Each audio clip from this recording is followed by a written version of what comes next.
Hello mga tropa, welcome back to Alabet sa Piako Vlog. So for today's video, another day, another kimchi. Joke lang mga tropa.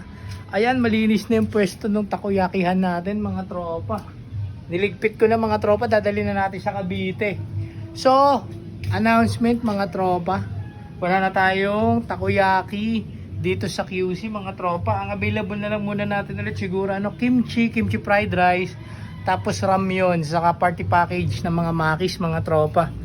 Yung mga iba na wala na muna mga omo rice, bibimbap, ayun chicken anong pangalan nito? Bulgogi, yan. Wala na muna yan mga tropa. Puntahan nyo na lang ako sa Cavite pag nag-open na tayo ulit doon mga tropa.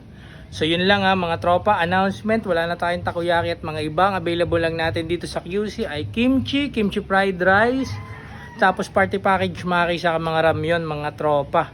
Post na lang tayo kung kailan tayo ulit mag-open. Gagawa muna tayo ng kimchi mga tropa. Ayun lang.